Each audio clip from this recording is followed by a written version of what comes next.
Welcome to the Commentary Magazine Daily Podcast. Today is Thursday, August 27th, 2026. I am John Podhortz, the editor of Commentary Magazine, asking you, if you enjoy this podcast, to go to iTunes and give us a 5-star review, because that is how people who don't subscribe to the podcast might see it in one of those recommendations lists that they get in their iTunes feed. And go to our growing YouTube channel, and please like and subscribe, because that too will expose that to more people in the world of the algorithm that we will be discussing later when we talk about the big Meta settlement, $17 billion settlement. And I will be discussing that and other matters with our panel. Executive Editor Ed Greenwald. Hi, Abe. Hi, John. Contributing editor and host of the Breaking History podcast and columnist at the Free Press, Eli Lake. Hi, Eli. Hi, John. And the Wall Street Journal's free expression columnist and big poobah at the American Enterprise Institute, Matthew Continetti. Hi, Matt. Hi, John. So Meta has settled with state attorneys general, but we'll get to that maybe second. A very peculiar thing happened. The director of the CIA, or director of the CIA, flew to Russia, and we don't know why, and we don't know how. We don't know who he met with. We don't know what the story. We don't know anything about the story, except that 4.5 years ago, the director of the CIA under Biden, Nicholas Burns, flew to Russia. William Burns. I'm sorry. There are these two Burnses, and I always get them confused. Flew to Russia to warn Vladimir Putin, say, we know what you're about to do in Ukraine, don't do it. So that was a really successful American diplomatic mission that had one of the fruits of that we are enjoying to this day. How America's soft power and negotiating strength prevented the war in Europe. Not really. Okay, so Ratcliffe is going, and there's a lot of speculation about why he went and what on earth is going on there. Trump said it was just routine. There is no such thing as a routine meeting between the director of our intelligence service and Russian counterparts. Eli, as an old hand in the intelligence reporting business, where are you coming out on the Ratcliffe visit? Well, I think some of this was driven by recent intelligence assessments on the U.S. side that there was potential for more aggressive action from Russia beyond Ukraine. And we've seen previews of that. There was a missile that was shot down in Poland, for example, a month ago or so.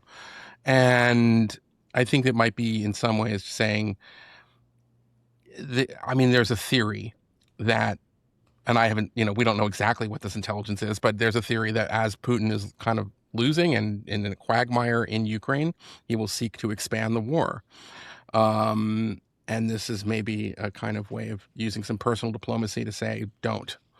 I don't know that I would compare this to the Burns visit on the eve of Putin's invasion of Ukraine, because that was also part of what was, it's funny that Democrats, because of Russiagate, have tried to present themselves as the uber Russia hawks. They weren't. In that first year of the Biden administration, he managed to basically stop the enforcement of the sanctions on the pipeline between Europe and that goes through Ukrainian territory. Nord Stream. The Nord Stream 2. The building of that, he had a summit with Putin to talk about things. He did not respond, if you remember, that summer to an attack that briefly created kind of a bunch of American gasoline stations and pumps, to sort of shut down. There was the Colonial Pipeline hack. So there was a series of things that Russia was doing to prod and poke, and the response was we want to ease tension. Sometimes that can be good. This was obviously provocative in the case of Biden. And then the bigger problem with that is that when their strategy for when it seemed inevitable that Russia was going to invade Ukraine was to declassify intelligence showing that they were definitely going to invade Ukraine with like these units are going to do. Remember that phase, and they all patted themselves on the back about like, oh, it's sort of this very clever diplomacy that we called him out, and so they and like deterrence by disclosure is what they called it. Yeah, deterrence by disclosure, which was nonsense because Putin himself gave this crazy speech justifying the fact that he was going to invade Ukraine, and a large part of it was because he didn't think Ukraine ever existed as an independent country. It was always part of Russia, culturally and everything else. So they learned also the wrong lessons in some ways from that diplomacy. This time, I think that it's like Trump came in thinking he could do a deal, very Biden-esque, thinking he could offer Russia the world and they would come to terms into a ceasefire. That failed. To Trump's credit, I think he's sort of over that at this point. And the Ukrainians have once again confounded expectations and shown that, they can it's just as much of a quagmire for Russia at this point. And they have capabilities, as we've talked about before, that are scary from the perspective of future warfare, but are very scary from the perspective of Russia. So in that respect, I think that we're in a different position at this point. And Ratcliffe is no squish. So I would imagine Ratcliffe probably delivered a pretty tough message. And there is more that the Russians can lose. So my hope is that maybe this will be some friendly private deterrence. Matt, what do you think that message could be that could be delivered that would have a deterrent effect on Vladimir Putin, a person whom it is hard to deter, I would say? Well, I believe that in 22, after the invasion, when Putin was rattling the nuclear saber, the Biden administration had another communication. I believe Lloyd Austin delivered the message that use of nuclear forces would basically trigger NATO intervention in the war. And we have not seen the use of nuclear forces in the Ukraine war as it is now 4 years old. So something like that potentially could deter Putin from using a certain tactic or weapon. But I think a few things about this trip are worth noting. The first is, as we already pointed out, Ratcliffe did not speak to Putin. And so it's hard to send a message to Putin when you don't talk to him. The second thing is there are slightly conflicting messages about what the conversations concerned. The Journal reports that the message was related to what Eli was talking about, which is don't expand the war, specifically don't increase pressure or invade or send the little green men into the Baltic states. Politico has a separate report saying that the message concerned or also included references to Iran. Stop supporting Iran. And we know that these conflicts, the war in Iran, the war in Ukraine, are essentially integrated now. I mean, we saw that early on when the Russians were using the Shahed drones manufactured in Iran, and they actually built a plant to manufacture Shaheds, and they were using them to target Ukrainian civilians. We know now in the war between the United States and Iran that Russia has provided the Iranians targeting information. One of the reasons that Iran has been able to send their more sophisticated weapons and the missiles into bases, and especially bases connected to U.S. intelligence, is because they are receiving targeting information from the Russians and the Chinese. So there's a few things that Ratcliffe could be talking about with his Russian interlocutors. Whether that's going to produce any positive change, I think, is extremely unlikely. A note, Abe, that yesterday was the 35th anniversary of Ukraine's independence from the Soviet Union, as the Soviet Union was collapsing and its establishment as an independent nation. And there was a moment of interest which is that Bibi Netanyahu wrote Volodymyr Zelensky a letter congratulating Ukraine on its independence and talking about the deep ties and emotional connections between them. And Zelensky wrote back with similar high good feeling. This has been Was that letter like, if your country had not so badly mistreated our people, there may not be Israel? Like, anyway. Well, I mean, so of course, Zelensky, it's a complicated issue. Zelensky I get to say himself, that I of come course, from Ukrainian Jews, by the way. Jew, but yes. Anyway. But what's interesting here is that has been a fraught relationship. Ukraine complained in the early days of the war that Israel was not being helpful enough. Israelis and sort of like nationalist Israelis were furious with Zelensky because he gave sort of voice to, Israel's not nice enough to Israel isn't behaving nicely or whatever in some way, shape, or form. Has not been the relationship that you would expect with this, remarkable. Yeah, fact but John. Well, wait, let me just finish. Okay, but like, there's a reason for that. That a Jew becomes president of Ukraine itself was a world historical event, but there was friction, and now of course we have something entirely different happening, which is that they have comparable, they have interests in common. The kind of the drone warfare stuff that they are both learning how to share, tactical intelligence, all of that sort of thing, and common so this enemy, is yet another twist. Common enemy to the extent that Iran is as Matt said, supplying these drones there was a reason that are landing all over Ukraine. Eli, before you jump in, I want to say something about this, because two years ago I was in Ukraine and then Israel back to back. So that was very interesting. And what I didn't know, this, one of the things that you discover when you actually go somewhere, there were more Israeli flags around Ukraine than you will find in New York.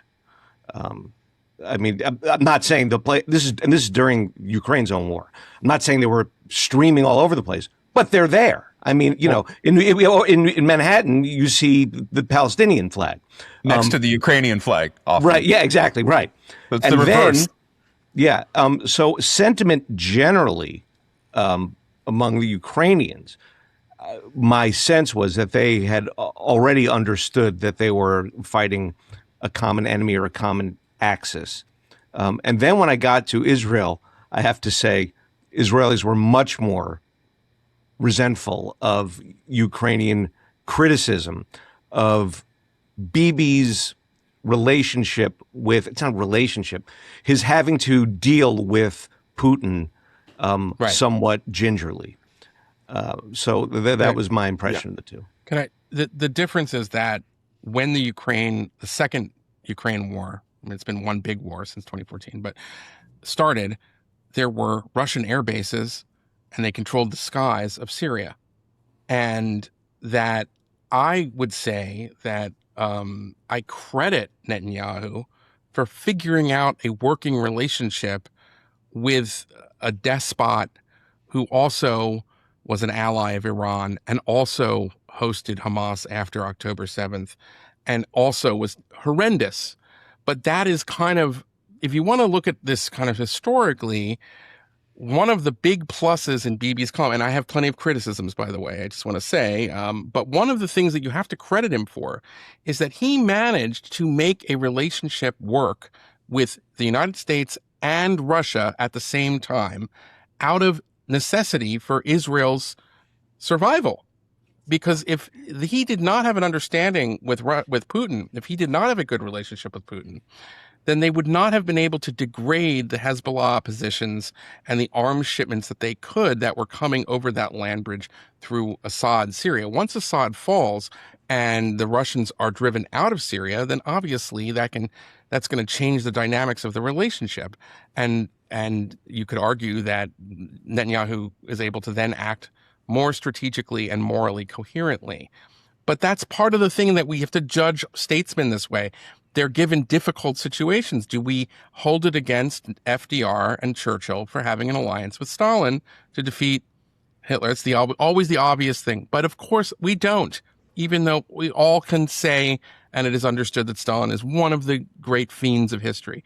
So in that respect, I just think that criticism, which you'd hear a lot from, I think, the liberal Zionist Democrat types, was hollow for me, because what else could Netanyahu do? In fact, I think you credit Netanyahu for figuring out a way to make lemonade out of those lemons. Just to take it back to Ratcliffe's trip, though, I just want to underscore, you can't deter Russia without the credible threat of force. And that was why I referenced the Austin conversation. Right. And so what worries me a little bit about this trip is,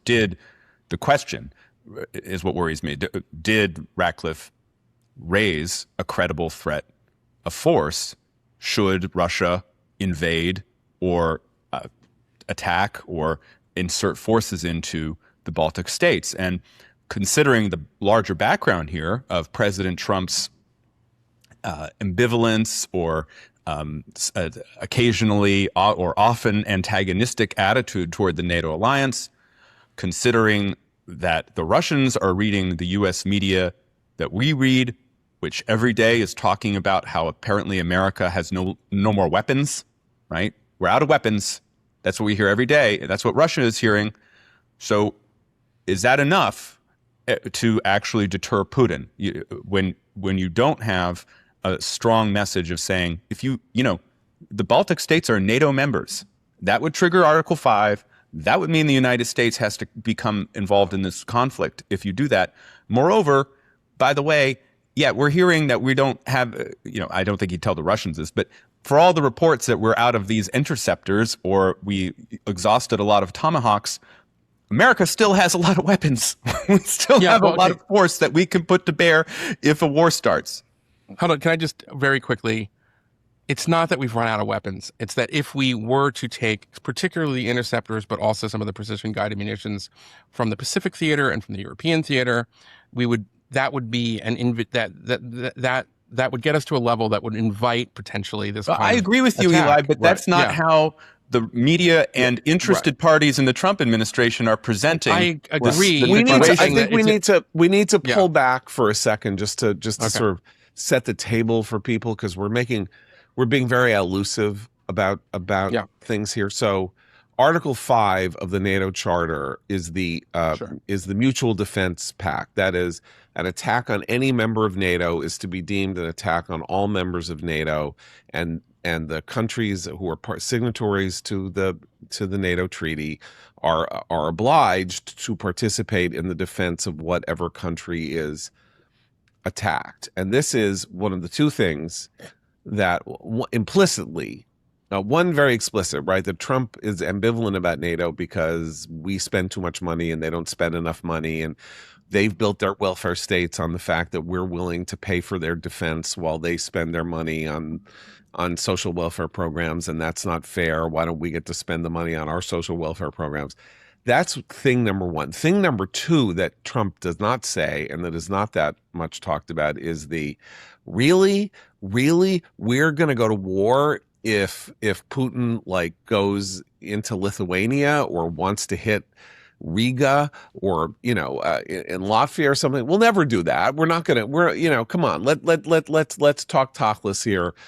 We're not getting involved in a land war with Russia or a shooting war with Russia for these pissant little countries. That is the meta message of Trump since 2016, that this treaty obliges us to too much and gives us too little. But we're in a different world than we were 10 years ago when Trump became president, and even when he continued to be really nasty about NATO, and even last year sort of nasty about NATO, which is that this other pissant little country, not that Ukraine's that little, it's 45 million people, but it's not 200 million people, that was supposed to be rolled up in a week, has now mired down the Russian bear for more than 4 years, with indications that the tide is turning in Ukraine's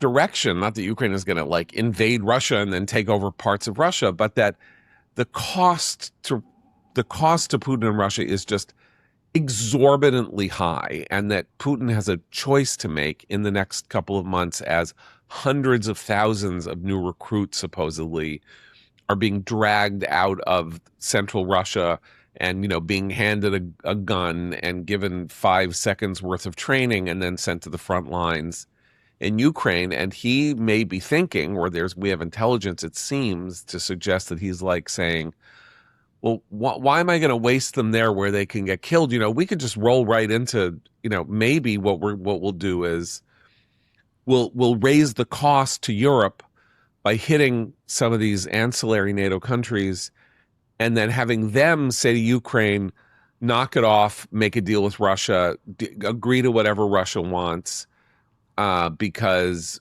we can't fight them. Now, that may be a total misunderstanding of their own nationalist ambitions and their belief in NATO and all of that. But we don't know what's in Putin's head. He's a very complicated figure because we know so little about what's in his head. But he's clearly made some incredibly stupid geopolitical moves. And it would be like him, in some sense, 4 years into this, to think that maybe with Matt's proviso that there's all this news that America is now somehow has run out of bullets, that he could blackmail Europe into pushing Ukraine into an unfavorable settlement with Russia, rather than what would likely happen, which is that almost exactly the opposite, which is, okay, now we have to take him out. This is now it. He has now started a 2-front war, and he started a war with NATO. We cannot let this guy stay in power any longer if we have any means to remove him. Well, and you never know what the Russians would do, too.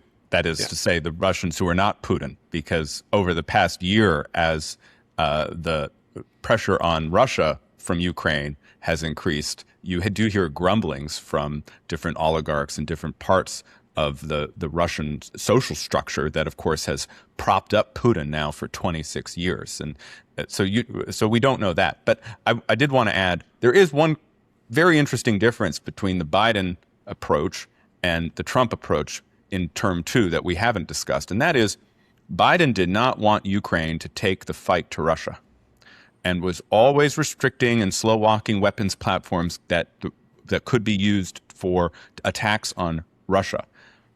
Trump, he doesn't talk about this.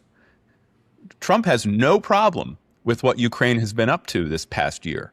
That is, sending their drones into Russia and damaging Russia. I mean, and attacks, on economic infrastructure, on the oil and gas refineries in particular. These have been the game changer, and Trump has greenlit it. And in fact, at the recent NATO summit, when Zelensky was asked if he would go to Moscow, Zelensky cracked that joke where he said, I don't know, Moscow isn't very safe anymore, is it? And Trump laughed. So that in itself changes the equation, and it may be, again, part of what Ratcliffe was communicating either explicitly or implicitly to the Russians, that, look, you may think that this situation is to your benefit right now, or you might believe that expanding the war or continuing to provide Iran targeting data is going to help you. But just remember that Donald Trump, for all of his Putin, admiration or belief in he has a friendship with Putin, or his general, welcoming nature toward dictators like we just saw with Kim Jong-un, for all of that, he still has allowed Ukraine the capacity to attack Russia. He hasn't implemented them yet, but he just got the authority to lay on those very crushing sanctions that Lindsey Graham advocated for his entire career, or recent career, onto Russia. There are still tools in the American toolkit that we could use that Russia would not like. Can I just add points? Yeah, go ahead. Just very quickly, I think Matt's point is excellent, and I just want to note that when you send an intelligence official to deliver a message to a foreign country, presumably they're going to indicate that they know something that foreign leader was unaware of our knowing. And so I think that adds some sting to what Matt is saying here. Okay, I want to point out about Trump two things. I think for people like us, the hawkish warmonger monsters who are not happy unless people are being killed on battlefields. We're responsible for all the world's ills. For all the world's ills. Yeah. The two worst moments of the second Trump presidency are very much reflected in this moment. Moment number one was the Zelensky meeting in the Oval Office where J.D. Vance attacked him, said he was rude, said he needed to, why wasn't he thanking Trump and why was he being so rude and all of that. And then Trump jumping onto the attack said to Zelensky, you don't have the cards. Here we are. It's a year and a half later. He was wrong. Zelensky had cards. He has cards. He's playing the cards, and something changed. Zelensky came at a bad moment for Ukraine when its offensive against Russia had failed. It's this 2025, early 20, this effort to sort of create a new border had failed. And he was coming sort of hat in hand to say, help me get back on the front foot. And Trump was like, no, you don't have any cards. You better make a deal. And he's not saying that anymore, as Matt says. Not only is he not saying that, I think it's pretty clear quietly that he sees the advantage in the miring down of Russia, at the very least, by Ukraine, that this is to America's advantage to have Russia on its back foot. That was bad moment number one. Bad moment number two was the was the ceasefire in Iran, followed by J.D. Vance's memorandum of understanding, where this, 6 weeks of warfare was then greeted with a document of weird surrender or something where Vance said, I'm the first person in 47 years to actually try to make peace with Iran. And, I found a new way to make peace with Iran. And Trump played that hand for as long as he could play it. And now that's over with, right? I mean, about 2 weeks. Yeah. And now, of course, we are in we are going to throttle them economically until they are, until they literally suffocate or are choked on their own oil and their own inability to export and all of that.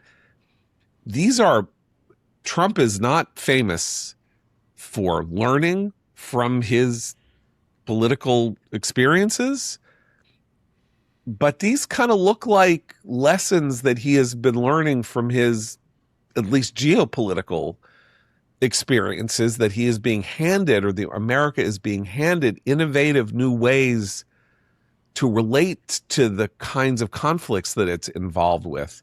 And we are following down those roads instead of saying, no, I said that he didn't have cards.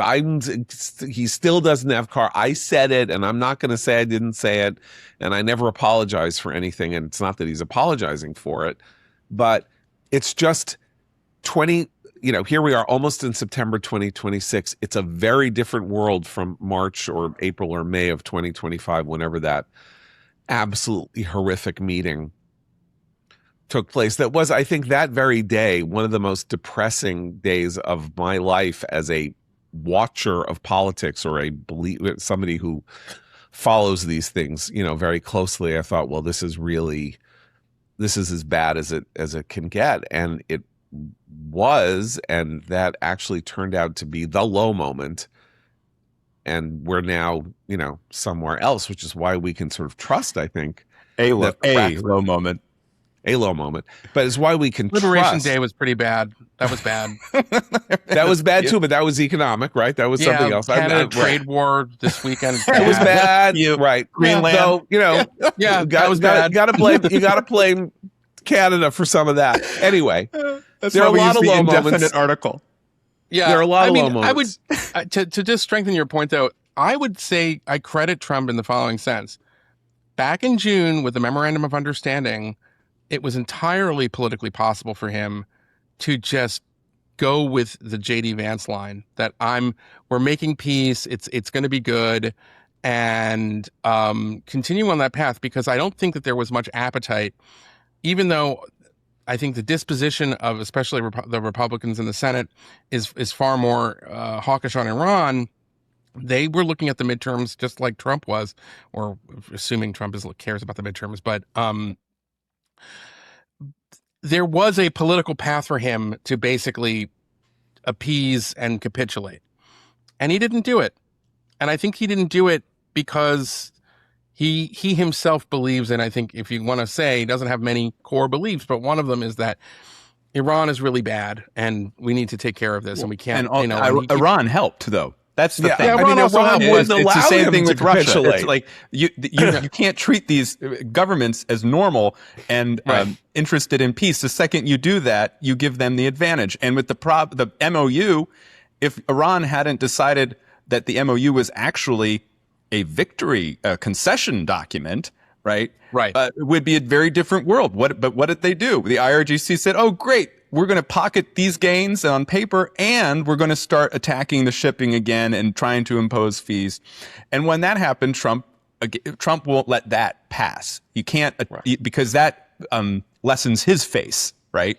And so we are where we are now. He had allowed a lot of that in previous so-called ceasefires. I think there was a world in which I could see him doing it and kind of getting away with it in a weird way, because at that point, like, I don't think he would have seen much of it. He didn't have much to fear from the Cottons. I don't know. I think if Iran had allowed him, maybe to onesie his way out of what he felt was like a bear trap, if they had given him any means by which to say, we killed their program, we hit them hard, boy, they stink, we punished them, right, now everything is free, he would have been happy to walk away. They made it impossible for him. And then we had the 13 days of bombing on the targets that were being used by the Iranians to target the shipping.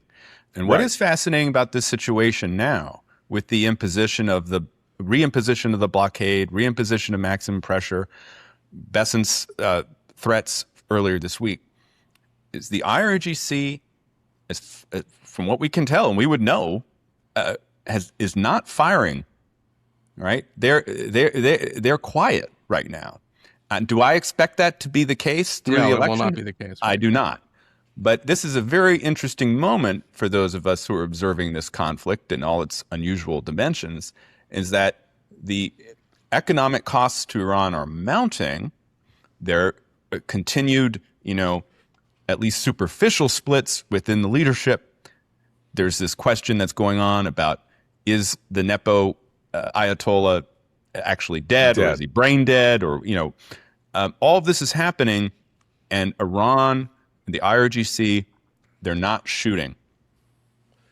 That is a very important point, and I think two things have become clear over the last 3 or 4 years. That America has indulged, really since the end of Vietnam, in a fantasy about warfare. And some of it is a fantasy and warfare based actually in one specific singular event that America was not involved in, which was the 6-Day War in 1967.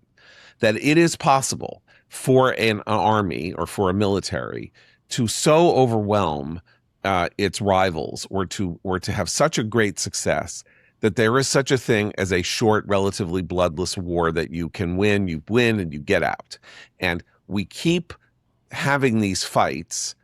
We keep going in 1990 with Kuwait. That was 2 to 3 months, very few American casualties. And the idea was, okay, we're done. We got them out of Kuwait and we're done. But we weren't done. We weren't done with Iraq. We had to go back 12 years later. There too, mission accomplished, declared 2 months after, or 6 weeks after hostilities began, after we fired on Baghdad. Bush goes on the carrier, mission accomplished banner is unrolled, and then we're at war for another 5 years. Israel similarly found itself in a war in Gaza for almost 2 years. We're now here in Iran. The war with Iran is now 6 months old, with shooting and not shooting and all of this.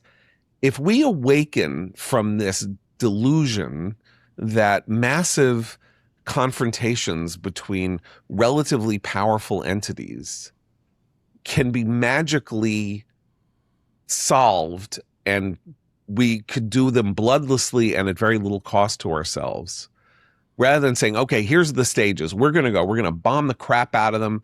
We're going to take out this facility and then we're going to choke them economically. If that had been the plan, that would make sense. A month into the war, Jonathan Schanzer was coming on this podcast saying, look, the key here, once Hormuz became an element of the war, the key here is going to have to be to remain calm and resolute and cut them off and choke them, make it so that they will have to stop pumping oil because they can't get it out of their refineries.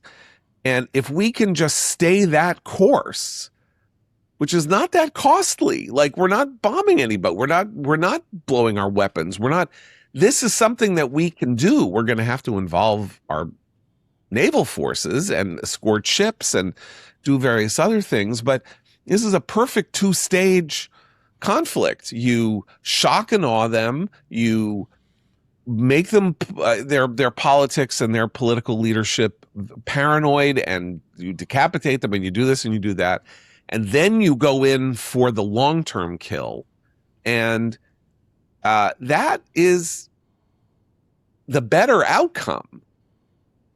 Obviously it would have been a great outcome if we bombed Iran for a week and decapitated them, and then suddenly out of nowhere emerged Shah Reza Pahlavi sort of arrives in Tehran with 200,000 people marching behind him and then takes the palace and everything is wonderful. But that was never going to happen. My problem with that is that economic warfare alone does not produce regime change. But I'm not saying alone, right? I know, but I'm just saying that it didn't work in Cuba, it didn't work in Iraq between the wars. Yeah. And it's not going to work with Iran for the very simple reason that the regime torments its own people and actually, like Hamas, sees the suffering of Iranians as a bonus for them in order to win sympathy from the useful radical idiots in America and Europe, which kind of maybe brings us to the next topic, which is which is sort of where the Democrats are, because if you think about it, there's this common thread. What is the hatred of Israel is in some ways based on a calculation that Israel intentionally sought to immiserate Gaza, completely removing from the equation that Hamas started the war, took 250 hostages, and hid between and beneath and around all of the civilians they were purporting to defend. A similar dynamic is at play with the Islamic Republic of Iran, which is that, yes, there will be economic misery, the brunt of which will be paid by the average Iranians, and the elites will not really suffer. And that's good for them because they turn that into this kind of PR guilt trip that works brilliantly on Elizabeth Warren and Bernie Sanders and Abdul al-Sayed and Mayor Mamdani and the rest of them. And sadly also much of our media, much of our elite media. And that's where we're at. And it's like they do it every single time. Okay. They did it I remember the Iraq sanctions in the 90s, and that Adam Albright's a war criminal and all this other stuff. Excuse me, Saddam Hussein is the one who is siphoning off all of the oil profits and buying spoiled baby food. Saddam Hussein is the one who is not allowing the weapons inspectors. He has some agency here, but that is somehow totally removed, and the left has managed to get away with it for 30, 40 years now. This is an important point, because if Trump is now in this for the long haul, the economic war for the long haul, and that economic war does start to take its toll on Iran, we should be prepared for the kind of information blitz that Eli's talking about, because Hamas and its various allies paved new ways, innovated over the last 3 years in showing the West images and clips of suffering and so on. And Okay, we let's could talk be in about for all that again. So let's talk about how they play the information war, and then we can connect this not only to Democrats and stuff, but to the other big story yesterday, which was the $17 billion settlement that Meta has struck. Yeah.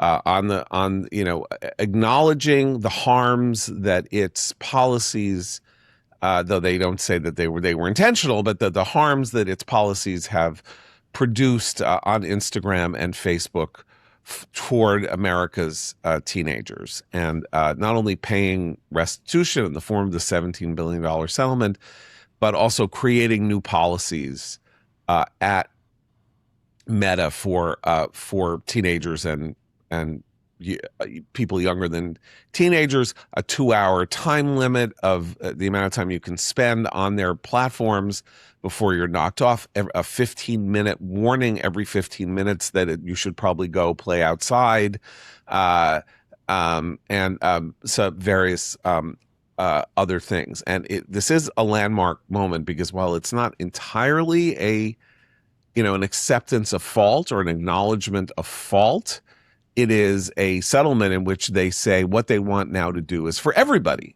to follow these rules, and TikTok should too, and all other social platforms should too. Let's all get together and save America's youth, because we stink and we don't care, and we were trying to maximize our profits on the backs of those who don't have personal agency and don't have fully developed frontal lobes and all of that. And now we suddenly see our failings, and so you should all see your failings too, and do what we're doing, so that you don't try to take some kind of advantage of our unilateral disarmament here. Do we think that this is a serious negotiation, or that basically it's a calculation, a relatively small amount of money for a company that's worth, I don't know, $300 billion, and a couple of rules that are very easily traduced by whoever can figure out how to traduce them, and that this is a tempest in a teapot? Or is it the first step on the road to a real understanding that the world of social media is harmful, not helpful, and that it is doing bad things not only to teenagers but to everybody, and that some form of self-regulation will need to be in the future before worse things begin to happen? I mean, I think the American public has already arrived at the conclusion that social media can be harmful for young people. And we see that in the polling. We see that in the bell-to-bell regulations across the country limiting cell phone use during school hours. I mean, we even see it, I know you devoted a whole episode to it earlier this week, in the AI data center backlash. I mean, American people are not fans of the tech industry, even though, of course, we all enjoy the products of the tech industry on a daily basis. So the consensus is there. What struck me about this lawsuit is that it's bipartisan. You have Republicans AGs, you have Democratic AGs in California, you have in Congress bipartisan coalition for the Kids Online Safety Act. So this is not a partisan issue when it comes to somehow addressing the harms that social media can inflict on minors. I also think that this settlement rather, is an invitation for the trial bar. So Meta can post its ad and invite TikTok to join it in these different regulations, including banning likes and reposts for minors. But the actual forcing mechanism will be lawsuits against TikTok and against Google. against the other platforms. I mean, and just I one didn't more even, thing, just the yeah, problem though. sorry, yeah. So I think that the trial bar is going to be involved now, and that will force change. But the problem, which we've seen in countries that have imposed, in some cases, blanket social media bans for minors, is verification. And there's really no way. I mean, some of the solutions for verification are now getting into biometrics, into facial recognition. That of course I think will cross some lines for a lot of Americans too. So will this help on the margin? Yes. Is it actually going to be a panacea?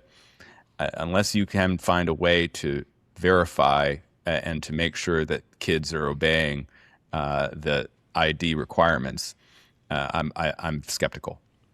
There one feature that I did not mention, which I think is interesting because it shows how a relatively small fix could make a huge difference in terms of the dopamine effect and the driving of opinion effect in the case of the young, is this idea that the only timeline that you are going to get on Facebook or Instagram is chronological, which means that the algorithm will not control what you see. That is to say, you will see what you subscribe to. You will see the posts of your friends. It is not going to then show you stuff to stimulate your, dopamine system or get you angry or, try to drive you to buy a suitcase or, whatever it is that the ad system on Instagram and Facebook does. And you can see more than the 2-hour thing or something like that. Just that alone could have over time an interesting measurable effect on containing the emotional connection that people develop with these platforms. I, however, am skeptical, even though I was never this, I think that the notion that the 2016 election was, controlled by Cambridge Analytica's management of Facebook's algorithm and all of that. I thought all of that was just hysterical nonsense and an easy excuse making for Democratic failure to succeed in their political aims. But I don't trust this settlement. I think that it is a canny move on the part of Facebook to do the least that it can possibly do, which is understandable. This is a courtroom battle effectively. And so if a negotiation over a tort, you try to limit the damage to yourself while you agree to settle things. Facebook is huge. It's like the largest social platform, despite you hear people say no one uses it anymore. That's ridiculous. Facebook is 10 times the size of any other platform. And if you add Instagram, it's really 10 to 20 times of any other platform. And, they're limiting themselves a little bit, and they are taking a minor hit and trying to create a PR opportunity to show that they're responsible. And in fact, they're probably making sure that they're not actually going to find this particularly costly. And the experts that I've been reading in the last 12 to 24 hours, Jonathan Haidt is very excited about it. He thinks it's a landmark moment. But I don't know how he's going to feel in 2 weeks when the sort of the excitement settles and it's like, will this really help us break kids of their addiction? I don't know. Facebook and these other platforms, they have to deter parents from getting involved. They have to sort of make it seem as if, don't worry, you can leave your kids with us. So we're going to do this because we're going to put in guardrails and they'll be in good hands because I think in the end, in addition to lawsuits, if there's a way to sort of break this threat, it's going to come down to a large group of parents getting involved, not only in their kids' social media use, but going to schools and organizing in all sorts of ways. And so I think this is like a way of forestalling that. Well, that's the most important point, which is that we are surrounded. Okay, let me just. I had my first child in 2004. Okay, so my daughter, my oldest, born in 2004, and the instruction for good upper middle class parents from the American Academy of Pediatrics was no screens. You don't even let your child watch television until your kid is 2 years old. No screens. They're too damaging. No screens, no screens, no screens, no screens. Okay? So that if you were like desperate and you were exhausted and you needed something and you wanted your kid to like watch, Disney Junior just so you could like get 5 minutes of a break, you felt guilty because you were probably harming them. Then my kid gets to school, right? And, sort of 6, 7 years later, and everything in school is on a screen. They're handing out iPads at schools.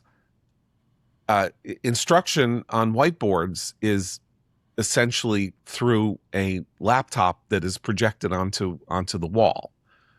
As you get older, your papers are submitted through Schoology or some program. Your reading list is there. The readings that aren't, the readings that would have been handed out when we were kids, like as stapled, mimeograph things, are just there on the screen. And the entire educational system was seduced by the tech system into full adoption of the screen, such that we then got to 2019, 2020, we got to COVID, and it was like, hey, this is really great. You know what? We've already got ourselves a means, a methodology to create a schooling system without people actually being in school just when we needed it, because, everyone has to stay home.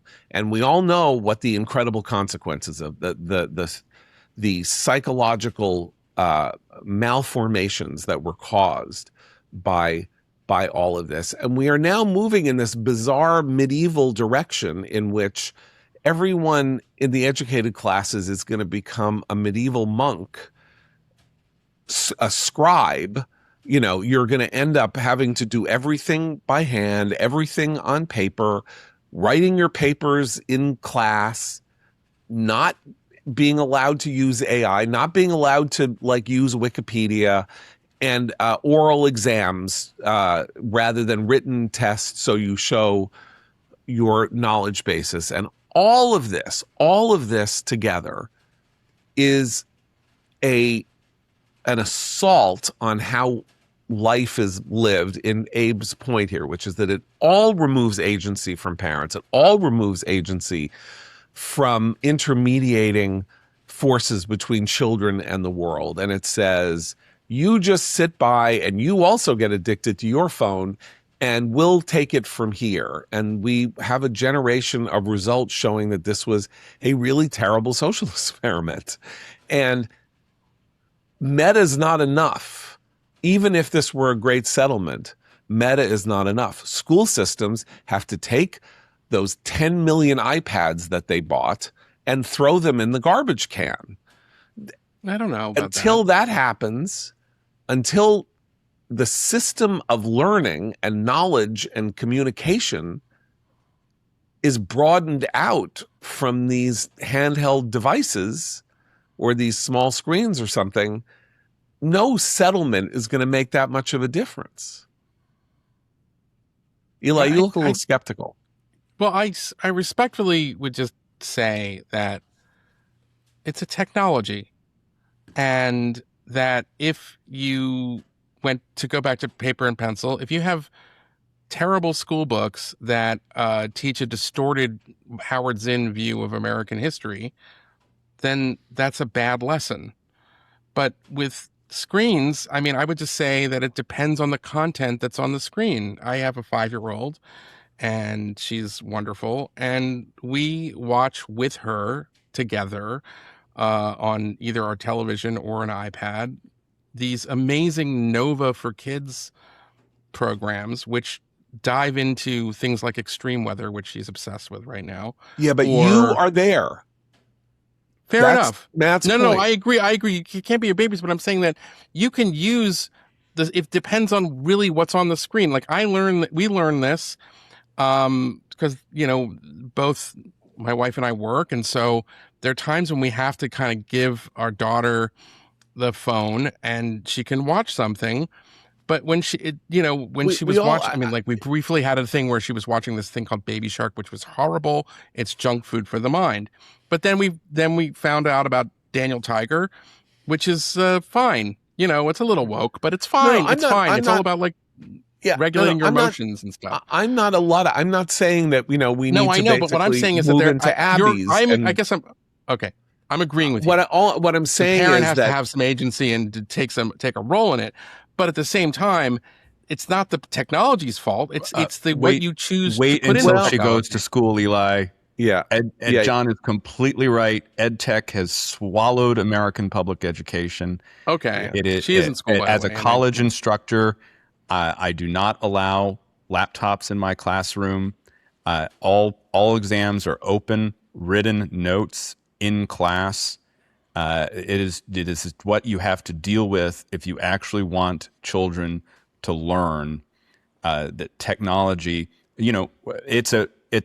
We just learned for our school system. Guess what? New innovation. They're actually going to have a textbook in math class rather than online exercises or handouts. Elementary schools in Fairfax County don't assign books to read.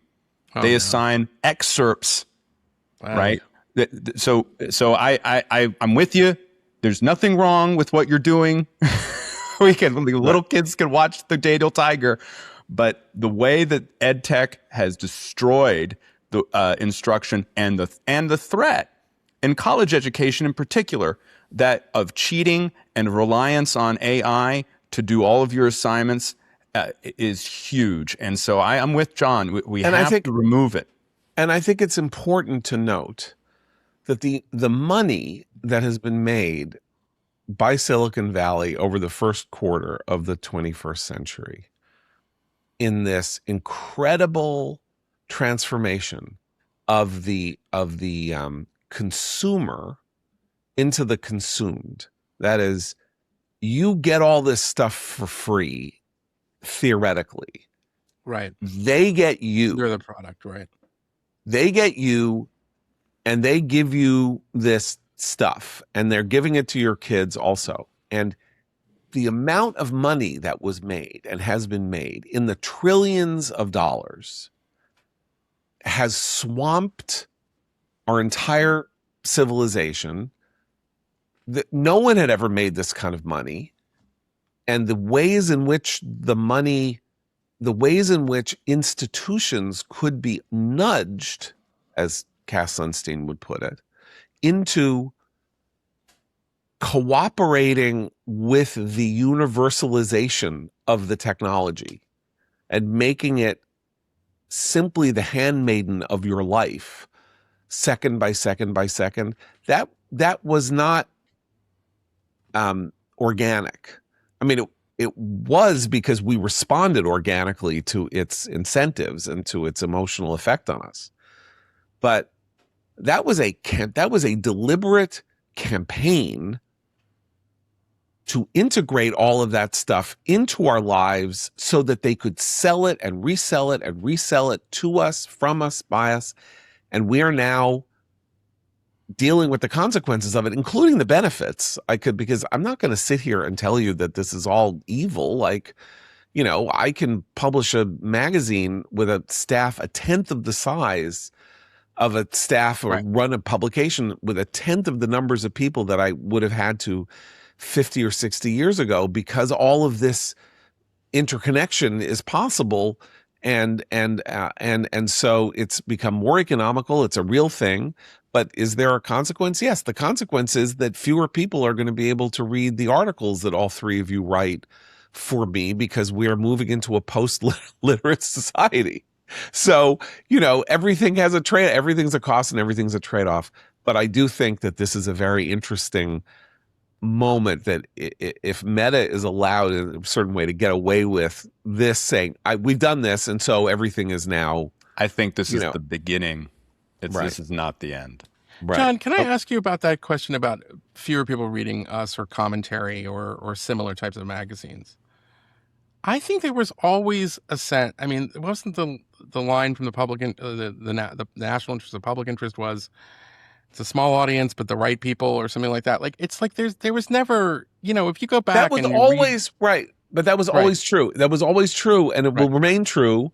And there are 330 million people in the United States. And so if the educated class remains at a relatively constant number from what it was 75 years ago, there are 5 times as many people who are in that class as were in that class in 1940, right? Let's just say. However, the educated class has been uniquely susceptible to the bullshitization of everything that we're being served. I agree with you, but I'm just saying, getting back to, like, you remember, like, I don't know, Edie Hirsch and, Closing the Mirror. Was there ever a moment when, your average Joe on the assembly line was like, this reminds me of this sonnet that I read in, 12th Night or something? I will give you just this. I'll just give you this piece of data, okay? Okay. Women's magazines in the 1950s, 1940s and 1950s. Red Book, Ladies' Home Journal, Mademoiselle, okay? They published Faulkner, they published Updike, they published poetry, they published Pulitzer Prize winning, Nobel Prize winning novels, they abridged them. It wasn't just the New Yorker. There was a mass market for higher level literary entertainment and instruction. Now, and people read Reader's Digest because that was that they would summarize things like. So I'm not saying that that's. I mean, it is better, but I'm just saying we are more literate in weirdly ways. We're a more literate society than we were then, and we're a less literate society. So, and again, the question here is, what's going on in the minds of the people who actually have to lead and control and direct the future of the country in the top 1 or 2%? And that's where the Howard Zinn, that's where it turns out that what they're reading and what they're taught has had such an incredibly destructive effect. I would like them to be less literate when it comes to less bell effect. Okay, look, we've gone a long time, but I do want to get to just the quick final thing that we were going to talk about, which is Hasan Piker and the growing controversy among Democrats relating to this Twitch streamer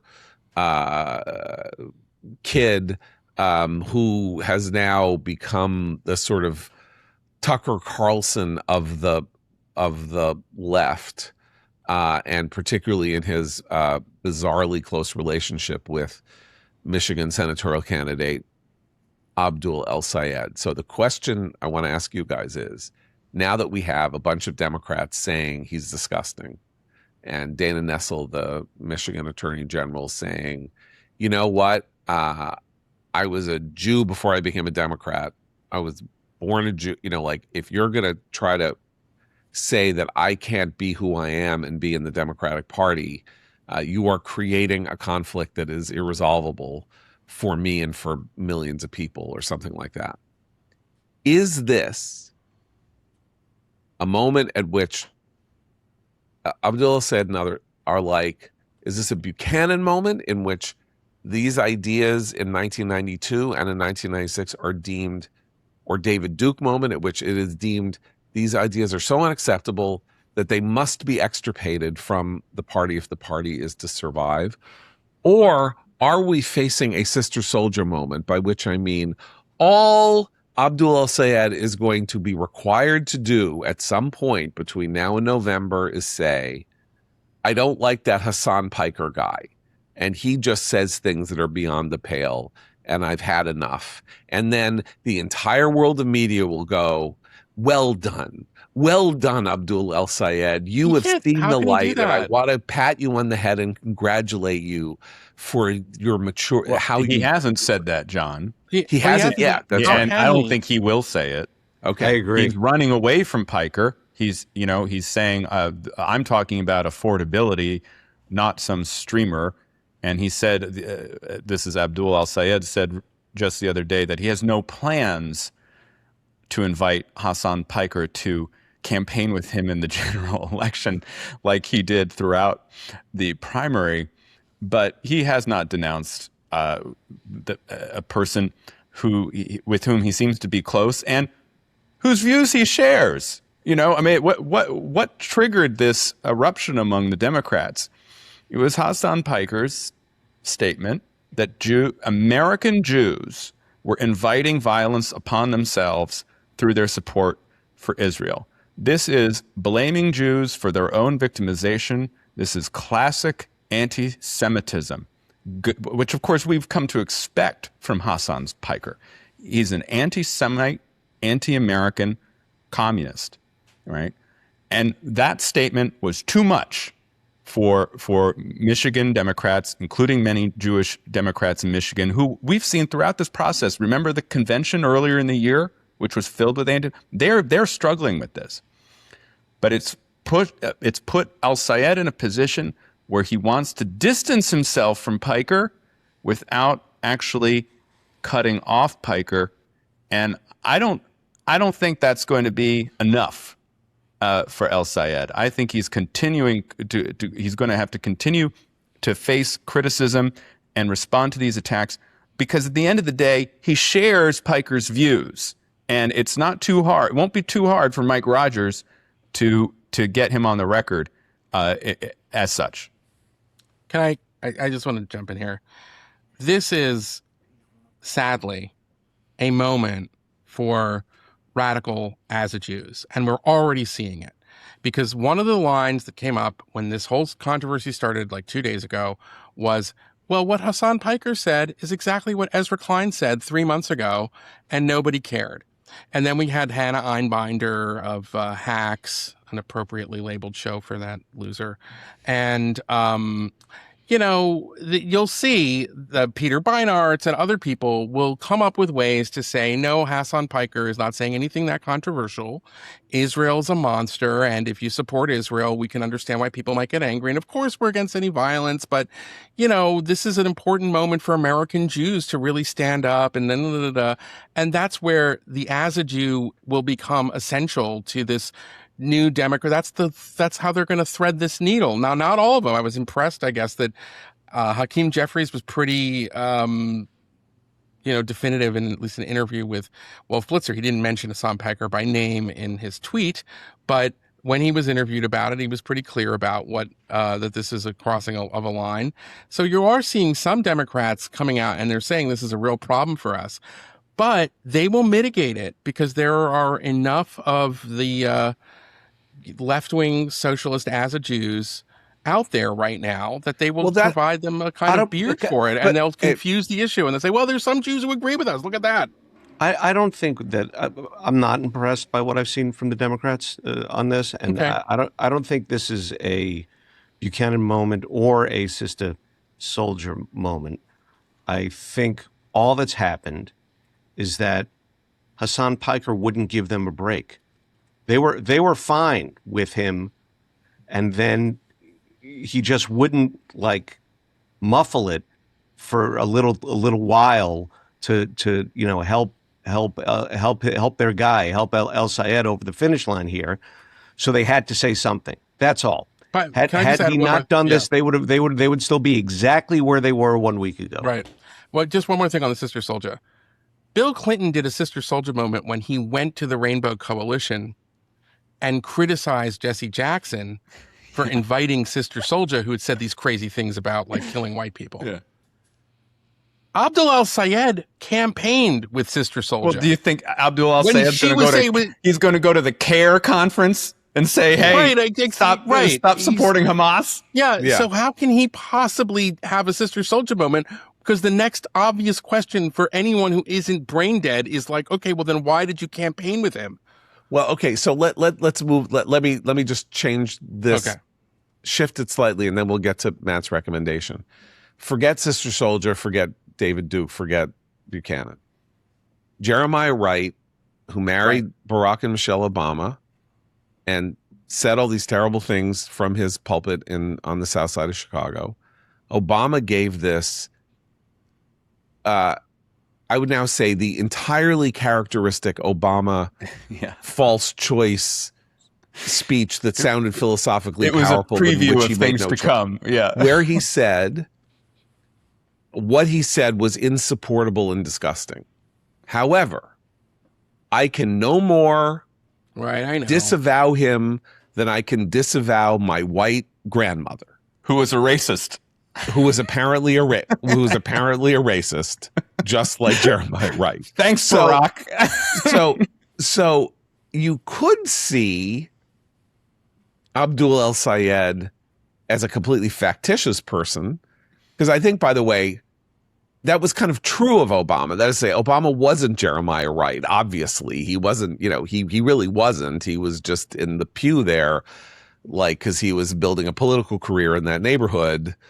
Maybe it's more Michelle than it is him, but nonetheless, he that isn't him. And we're saying that Hasan Piker is Abdul El Sayed. So, what are you going to do with this? But you could see. I'm just saying what you're saying about the as a Jew stuff gets to my original point, which is that I am fearing that the bar is being set extremely low for Abdul El Sayed to clear the he has done what is necessary to make it possible for him to be in the common conversation of the American mainstream by disavowing or doing something like that. It is such a low bar.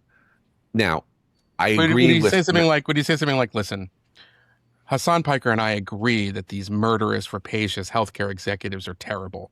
But I think it's too much to argue that he should be murdered in the streets. And that's where I draw the line. I don't want anybody murdering healthcare executives in the streets, but they're horrible and they're the worst people, I don't know. That's what I don't know. I just think Abdul El Sayed's candidacy has divided the Michigan Democratic Party. He had a terrible interview with Jesse Waters. I don't care what people say that somehow his glibness or slickness was well communicated in that. He has a boorish persona on social media, which I think is reflective of his true personality. And I don't think this was a very good week for his candidacy. And we'll see if he can turn it around. I'm skeptical. Okay, Matt, your recommendation. Thank you, John. I've been reading a lot of books throughout the summer, but I want to recommend one book I did enjoy. It has the added virtue of being brief. It's called Free Creations of the Human Mind, The World of Albert Einstein. It's co-authored by Diana Kormos-Buchwald and Michael D. Gordon. They are the editors of the Einstein papers. Free Creations of the Human Mind is a very short, very accessible biography of Einstein. It talks about his major theories, of course, but it also talks about his identities as a German, as a Jew, and as an American, and talks about some of his political beliefs and personal philosophy. With Einstein, of course, the paradox is you have a man who was a Zionist and yet was also a sort of pacifist. And this conflict shows up in various ways, including in a debate he had with an Indian scientist, Tagore, where he kind of modified his pacifism in order to say that there were some situations where armed resistance would be necessary against the Nazis, of course, who had led to his exile, Einstein's exile from Berlin. And though he never really lived long enough, I think, to see what would happen to the state of Israel, which he always supported in the 1960s and 70s, it'd be interesting to think about whether he would have modified his views again. Nonetheless, for all of his paradoxes and for all of his quirks, Einstein is one of the most admirable and important human beings who has ever lived, I think, on the face of the earth. And reading about him and his life and his opinions in a way that's easily, or at least more easily understandable than usual, is a joy. And so I do recommend Free Creations of the Human Mind. That's great. So, Matt, thanks for joining us. Eli, thanks for joining us. And Abe, thanks for being here every day. I'm John Podhoretz. Keep the candle burning.